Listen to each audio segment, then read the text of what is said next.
Yo, what up, guys? David Ali back here with a new video, and today I'm going to be teaching you guys what a nurse practitioner is. All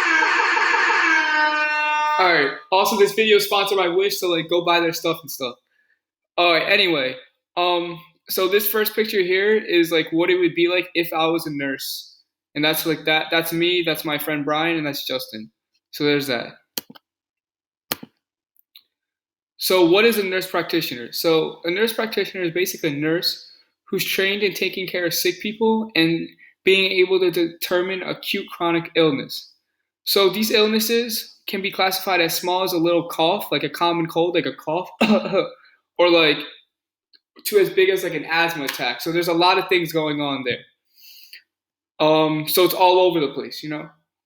So the nurse's job is to be able to determine what the illness is and to be able to find a solution to it. So it's like a math problem. It's like you have to find there's a problem and then you want a solution. So it's there's that. So an example would be a kid comes in with a cough and the nurse takes his temperature, does all that, and she determines if he has just a cold or there's something bigger than that. And then she could either give him medicine or just send him home with nothing. So there's that.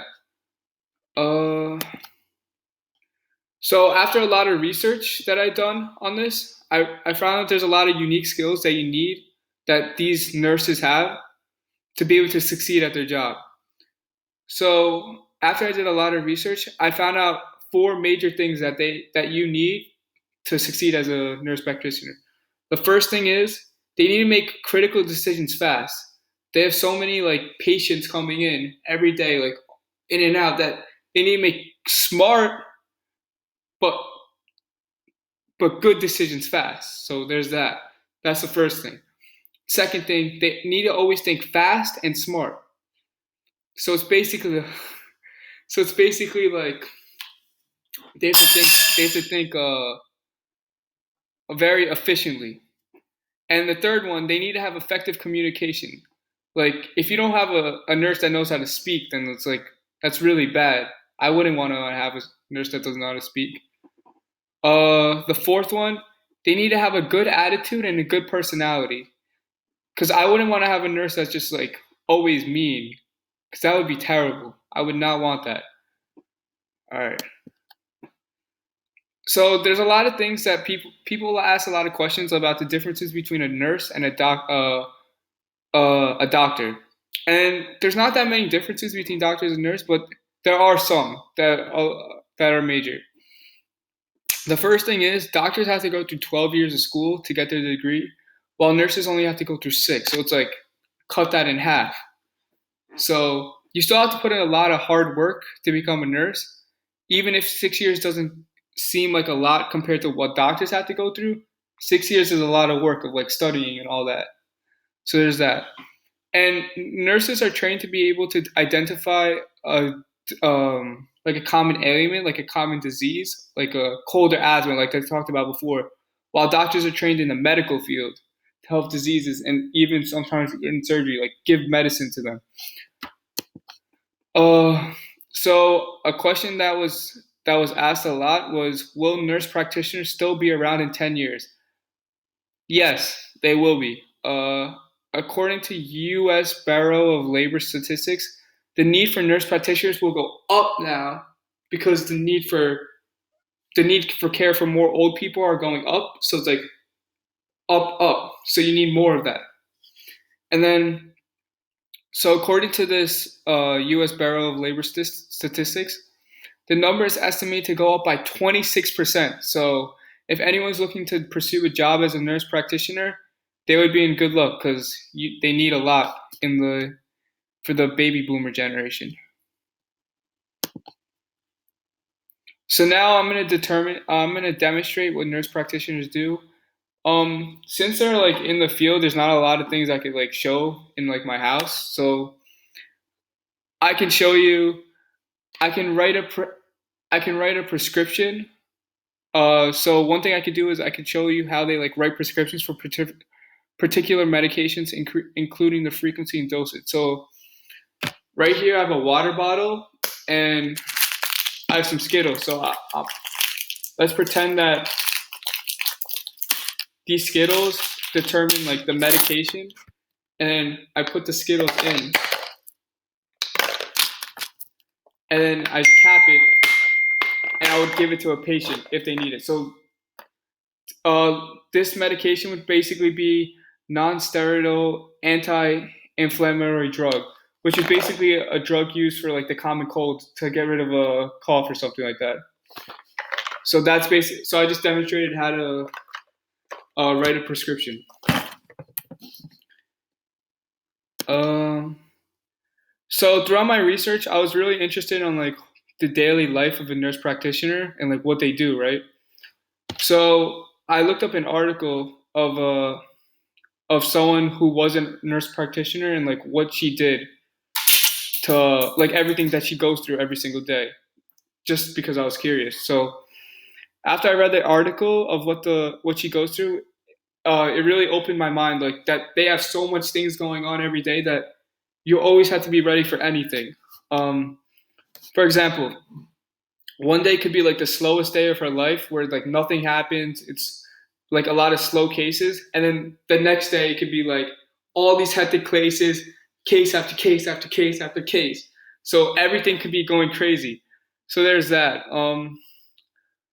That's why one of the keys that I wrote was they always have to be prepared mentally and anything could happen. So be prepared mentally so you can look strong for your patients and look out for them. Um, From the moment you clock in, she also wrote that from the moment you clock in, you begin to start seeing patients to the very last day, which is a lot of patients if you think about it for an 8 to 5 job. According to her, she says she sees like around 26 patients on average a day, which is just crazy to think about. And one of the main reasons she says she loves to work every day is because how every day is different and nothing is and every day she's always on her feet and she's never sitting down like an office job, which is kind of cool to think about. Another thing she loves is how she gets to know her patients very well and creates like this relationship with them. Uh, she says that she's very close with most of her patients' family, and she loves to make relationships with new families every year because she gets more patients every year.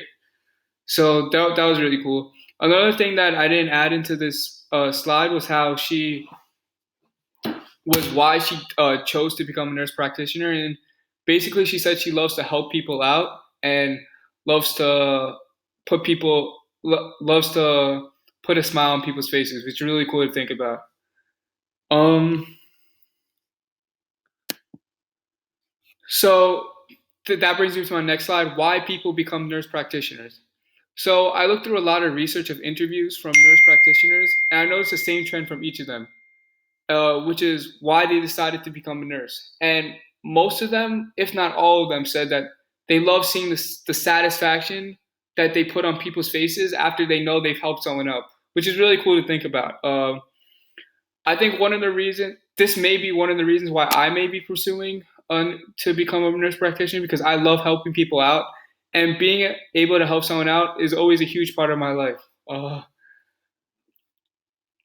They also said that the hard work was worth it, while even though it was a lot of work that they had to go through.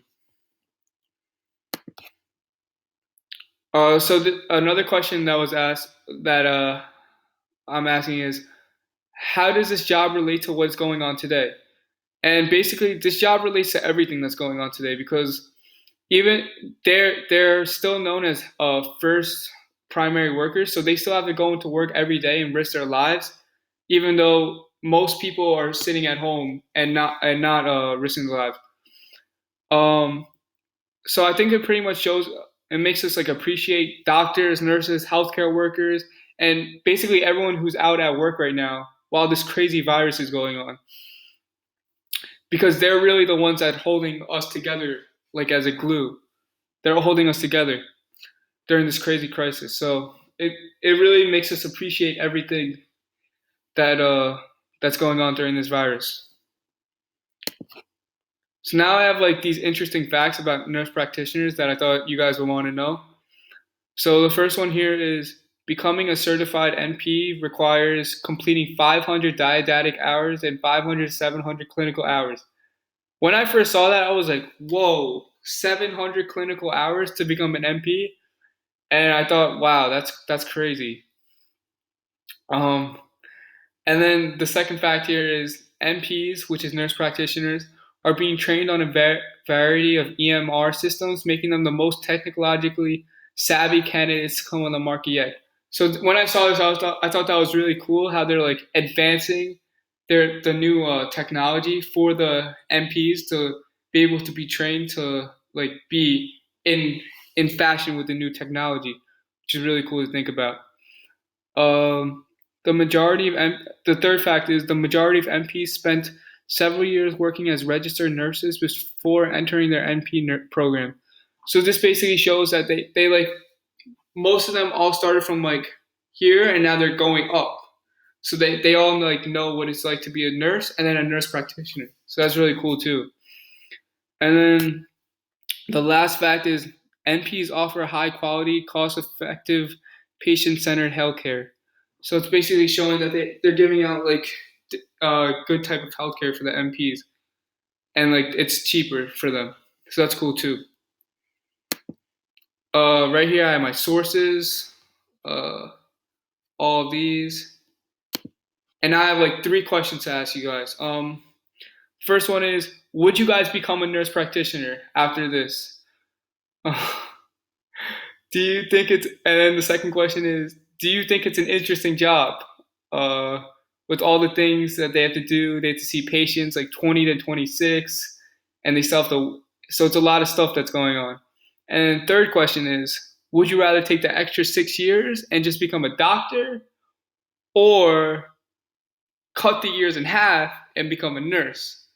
So it's like, I don't know. I'm asking you guys. So there's that.